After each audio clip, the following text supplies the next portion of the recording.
as real estate professionals and building our businesses and trying to find, a path that we can stay on to be successful in 2011.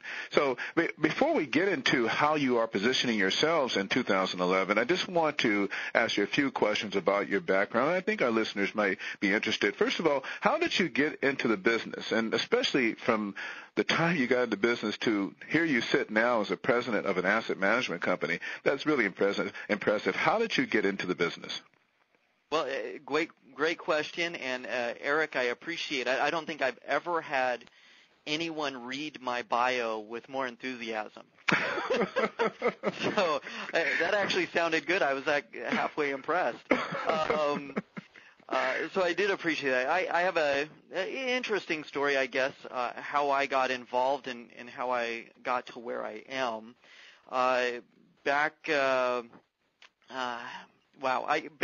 Let me just start here. I started, I got myself through college doing asphalt, and I was a foreman for an asphalt company and decided I wanted to go out and create my own asphalt company. And decided, hey, the best place to move is sunny San Diego. I'd have year-round work, so I thought, hey, let's do it. So me and my wife jumped in our cars with all our belongings and moved to San Diego. Luckily, she got a job fairly quickly because I was doing my asphalt, but I landed right in the winter of '98, which was, I think, the biggest El Nino year Southern California had ever seen. Mm-hmm. And for months on end, I would just sat and watched it rain. And my wife would come home every day and look at me and, you need to get a job. So basically I put a suit on, had always been interested in banking, walked into a Bank of America, and they don't hire at the branch level, but the branch manager started a good conversation. She liked me. Just happened to be that their business development officer had quit that day. So basically she said, do you want the job? And I said, I can do it. And she hired me right there on the spot. I didn't have a clue what business banking was or anything about it. So I was definitely thrown into the fire, but I learned it fast. And not only did I learn it fast, I learned it really good. Became one of the top salespeople for Southern California. Wow. In business banking. So, and then, of course, San Diego National Bank stole me away, and I helped them make a lot of money. And then I was kind of tired making the banks a lot of money and thinking, something's wrong with this picture. So I did open my own brokerage and, just grew it. Like everyone else was growing their businesses at that time. I had really good success. I had a huge portfolio of listings that I was managing.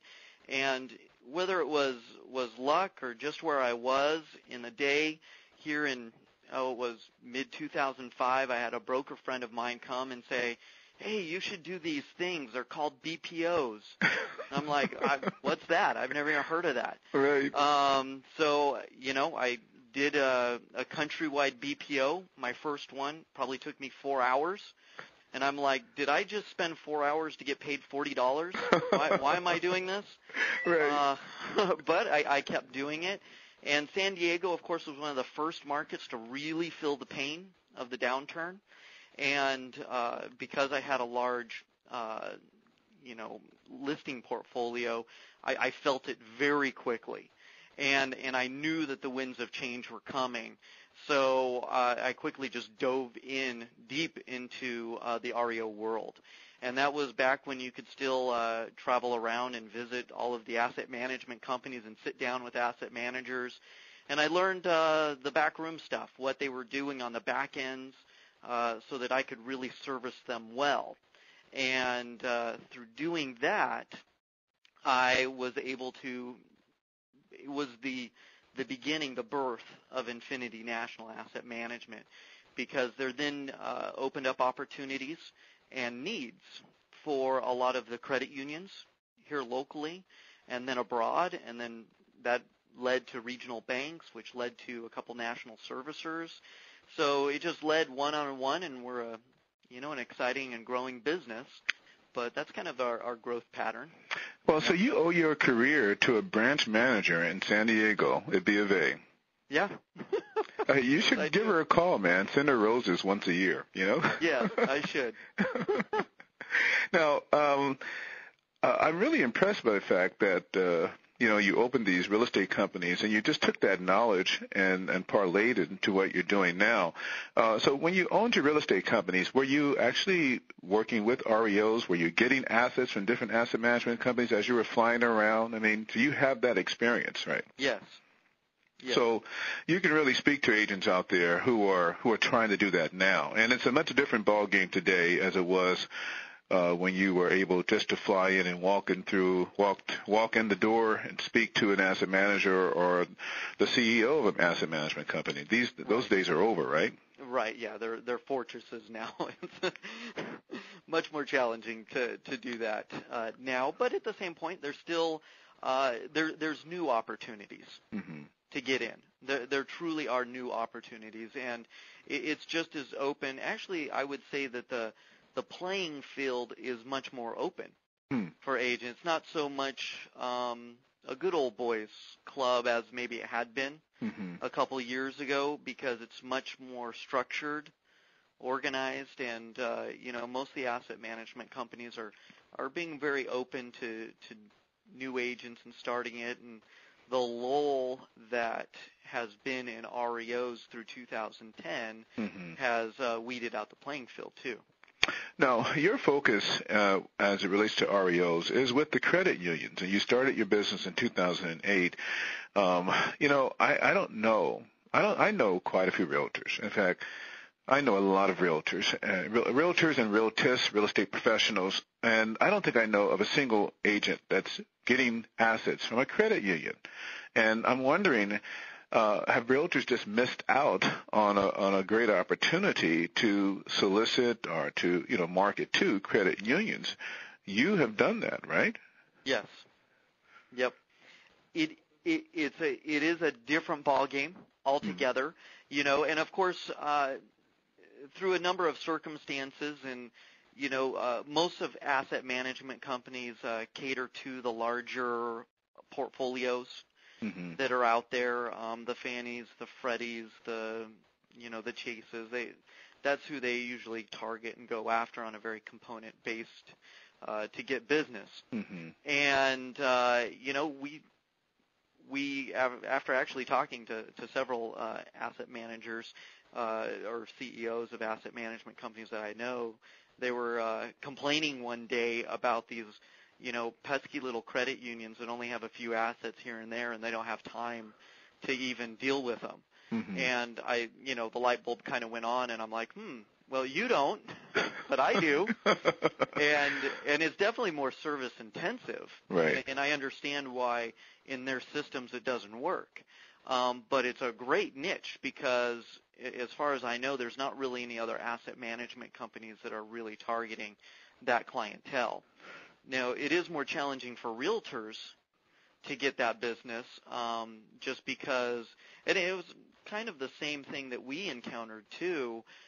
Usually some board of the credit union wife is a realtor, and that's who they were usually giving the business to.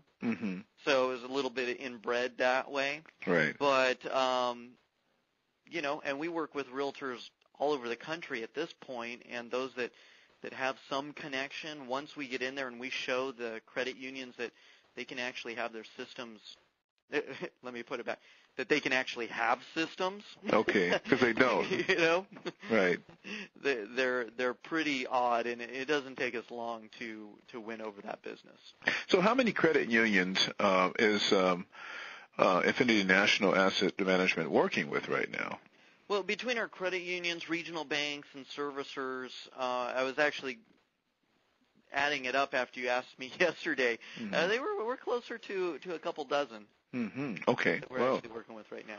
So what is the opportunity? Because most credit unions are small, and they don't, as you indicated, have systems. And they do have people that sit on their small boards that are in the business. So is there a real opportunity for agents right now to get business from credit unions? And what is the future opportunity for credit unions? Are they experiencing the same kind of challenges that banks are? Great question.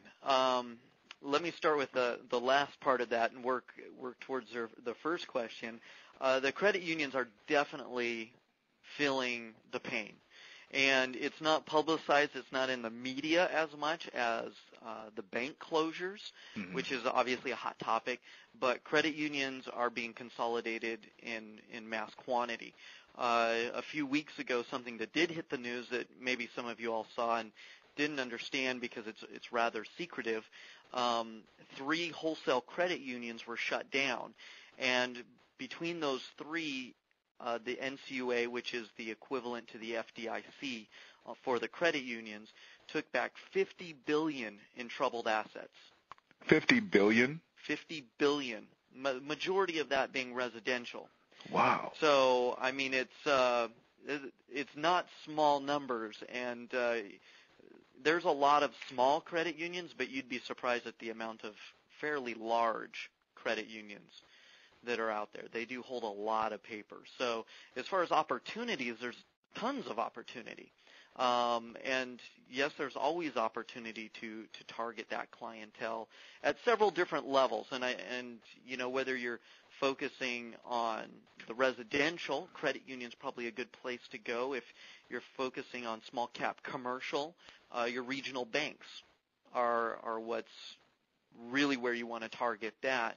And the regional banks equally are really, really hurting, and that's one place where we're starting to see, well, most of the bank closures are coming from because of the commercial real estate. Regional banks hold 75% of all commercial real estate in the United States. Regional banks. So you're telling me these small, maybe 2, 4, 5 branch banks in counties or cities, these guys combined have 75% of the commercial assets? Yes. That's incredible. So, you know, the big banks, the B of A's, the Chase, the Wells, they're not doing commercial loans at that level? Not at that level. Wow. Not at that level, and nor could they. It wasn't as easy to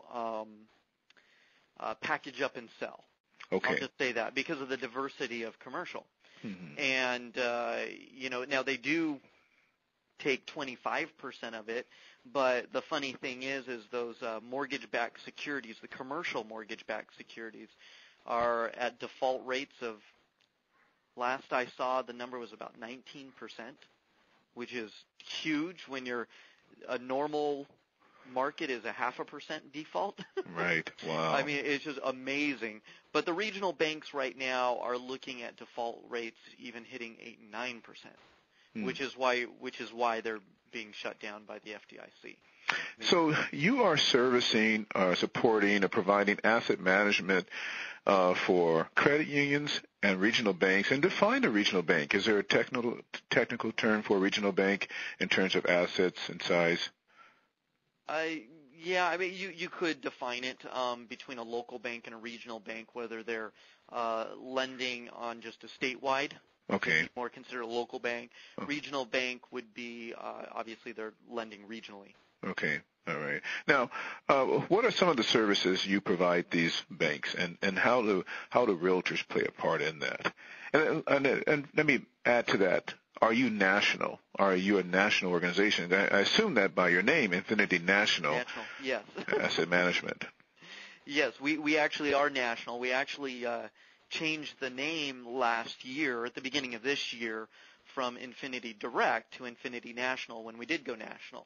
Okay. So, yes, so we are Infinity National. We're national now because we picked up some regional banks and some national servicers, which forced us to kind of expand a little bit, which was nice.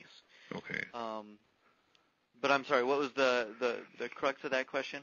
So what are the services then that you're providing them?